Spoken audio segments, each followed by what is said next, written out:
السلام عليكم ومرحبا بكم في فيديو جديد. في هذا الفيديو غادي نشارك معكم بعض التحضيرات ديالي، تحضيرات بسيطه، تحضيرات اوليه اللي كنوجد رمضان، كتسهل عليا الوقوف في الكوزينه باش نحضر الشهوات ديالي باقل مجهود. غادي تنفع النساء الموظفات اللي ما كيكونش عندهم الوقت بزاف باش يدخلوا الكوزينه، فما فيها باس يوجدوا هذا الشيء على اتساع.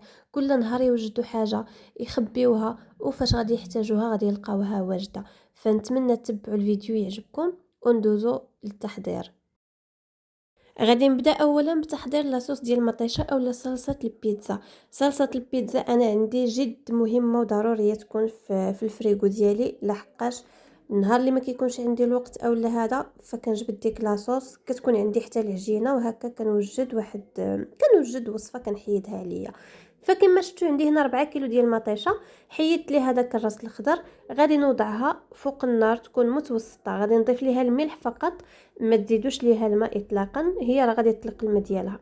غادي نزيد ليها الملح ونغطيها ونخليها تقريبا ما بين نصف ساعه حتى لساعه الا ربع، حتى كنطلعوا عليها كنلقاوها طايبه زبده. شوفوا معايا القشره كتحيد ليها بسهوله. صافي في هذه المرحله راها طابت.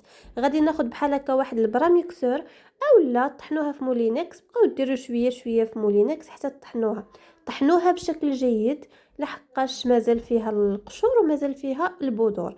طحنوها مزيان وخليوها مازال تزيد تقلى لكم. فغادي تاخذ معكم عاود تقريبا واحد نصف ساعه، ولكن الكميه تبارك الله راها كبيره، يعني راه غادي تخرج لكم تبارك الله. هنا غادي ندوز نصفيها من دوك من الزريعه ومن القشور.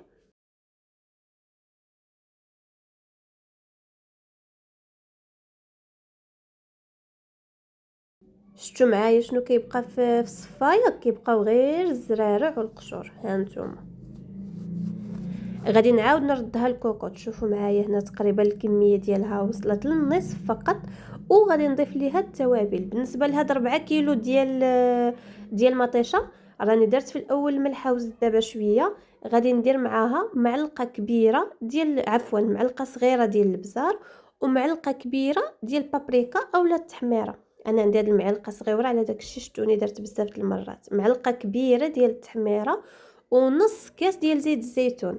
هاد لاصوص د المطيشه كتبغي زيت الزيتون، الا ما متوفرش عندكم خلطوا ما بين زيت الزيتون وزيت المائده. عندي هنا 2 معالق كبارين ونص ديال الطماطم المركزه، وبطبيعه الحال الزعتر، ولكن الزعتر ما كنضيفوش دابا حتى طيب لاصوص ونطفي البوطه عاد غادي ندير الزعتر.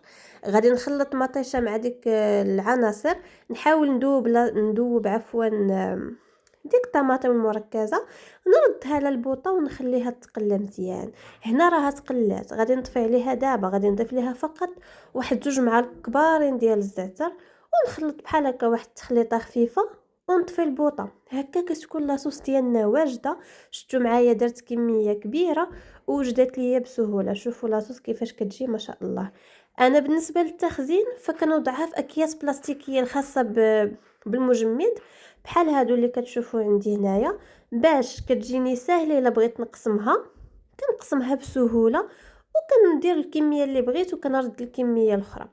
بالنسبه للفلفل عاوتاني حتى هو ضروري كيكون عندي في الكونجيلاتور، سواء الفلفله اللي غادي نستعمل في البيتزا اولا الفلفله اللي غادي نستعمل في الحشوات. فانا توفر عندي فقط الفلفله حمراء وخضراء، الا كاينه حتى صفراء ضيفوها لي مالا. صافي غادي بحال هكا نبدا نقي داك الفلفله من الداخل من دوك الزرارع ديالها، ونقطعها على شكل دائري. هذه ديال البيتزا نقطعها على شكل دائري، والاخرى اللي غادي نستعمل في الحشوات نقطعوها مكعبات صغيره. دابا واخا كيجيكم هذا الشيء ساهل، ولكن راه في رمضان كيدير واحد التغيير كبير.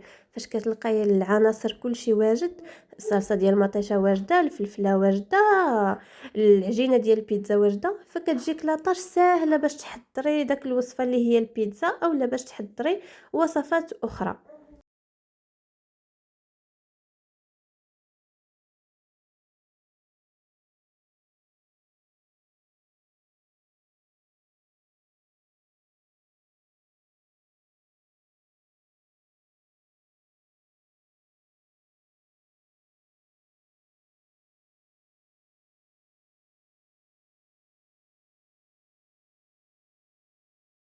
في رمضان كنصاوب العصائر بزاف وكنحتاج هذا المركز ديال الحامض بشكل كبير، فلهذا كنوجدو مسبقا وكنخليه في الفريغو فاش كنحتاجو كنلقاه.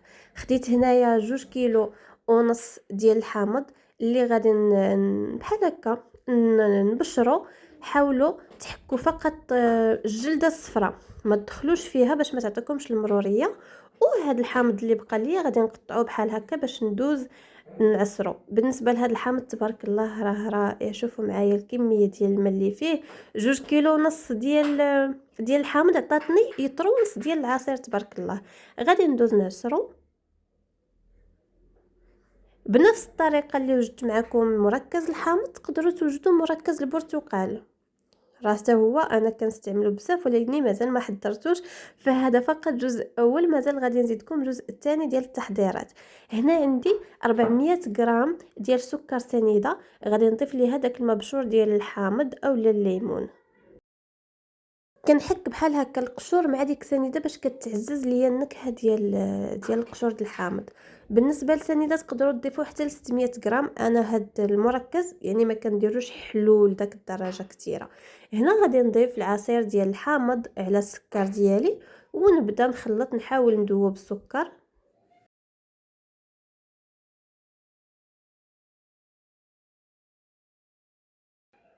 غادي نغطيه بواحد السلوفان ونوضعوه في الثلاجه ليله كامله. وكل ما تحلوا الثلاجه ديالكم خلطوا من القاع ديال البول باش داك السنيده كتذوب. يعني كل ما تحلوا الثلاجه اولا واحد مره في 2 سوايع ولا مره في 3 سوايع خلطوا مزيان باش تذوب لكم سنيده. هنا من بعد ما خليته ليله كامله غادي ندوز باش نصفيه بحال هكا. الصفايه تكون رقيقه باش ما تدوز لكمش الا كاينين شي عظام، باش ما تدوش لكم كذلك داك القشور ديال البرتقال، عفوا ديال الحامض.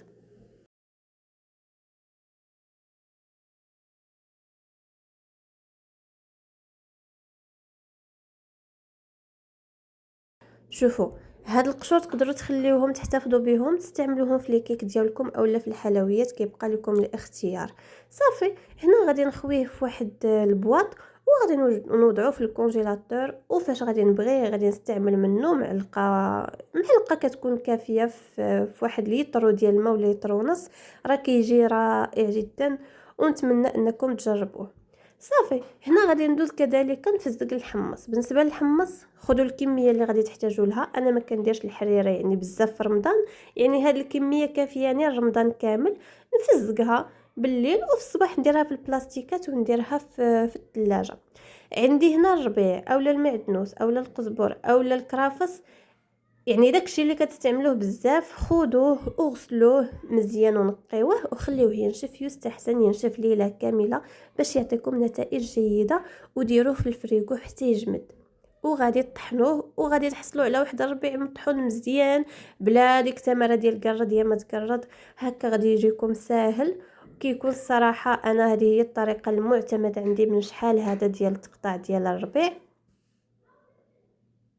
شوفوا كيفاش كتحصلوا عليه بحال البودغ.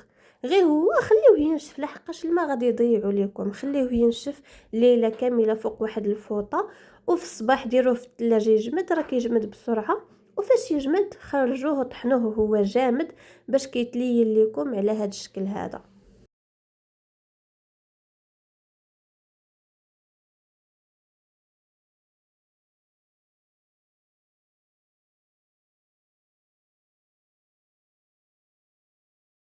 هكا كنكونوا حضرنا واحد المجموعه من التحضيرات اللي واخا كتبان لكم بسيطه ولكن راها مهمه. وغادي تستغلوا الوقت ديالكم وتفرغوا للصلاه ديالكم والعباده. فكما كتشوفوا هنا لاصوص ديال المطيشه كما قلت لكم كنوضعها في واحد الساشيات ديال الثلاجه وكنخليها رقيقه باش فاش نبغي نستعملها نقطع الكميه اللي انا محتاجه. احتاجيت الكميه كلها غادي نجبدها كلها، بغيت غير نص ندير غير نص. كذلك المثال بالنسبه للفلفل، فقط الخضر خاصها تكون ناشفه مزيان باش فاش تجمد لكم ما تلتصقش مع بعضياتها، سواء هذه ديال البيتزا اولا الفلفله الاخرى اللي قطعنا ديال الحشوه. عندي هنايا الحمص حتى هو. شوفوا راه فاش كيفزك كنخليه كيقطر عاد كنديرو في الساشيات. الا كان الماء راه غادي يلصق لكم مع بعضياتو. انا درت هنا الكميه اللي غنحتاج.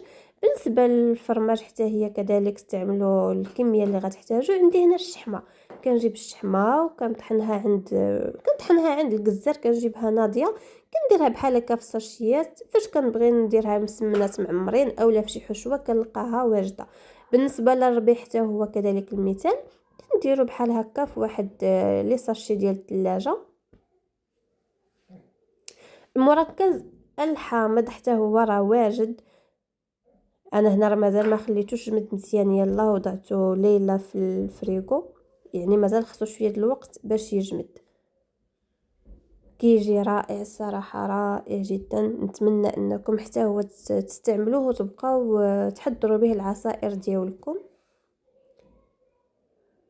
بالنسبه للفواكه الحمراء حتى هي كنجيبها من قبل، كنغسلها وكنوضعها في الثلاجه، عفوا في المجمد، كتبقى رائعه. شوفوا، كناخذ الكميه اللي بغيت، كنغسلها بالماء والخل، كنشفها في واحد الفوطه وحتى كتنشف تماما، ما تبقى فيها حتى شي قطره د الماء، وكنوضعها في المجمد. كنردها لهاد الطويصات ديالهم ونوضعها في المجمد، كيبقى الشكل ديالها كيف ما شريناه، يعني ما كديفورماش ابدا. فنفس الشيء بالنسبه لهاد التوت الازرق او لا كاع الفواكه الحمراء، ديروا لها نفس الطريقه. فنتمنى الفيديو ديال اليوم يكون نال اعجابكم، وإلا عجبكم خليو لي تشجيعاتكم، وإلا كنتو بغيتوا الجزء الثاني من التحضيرات خليوها لي في لي كومونتير، وغادي نقول لكم السلام عليكم.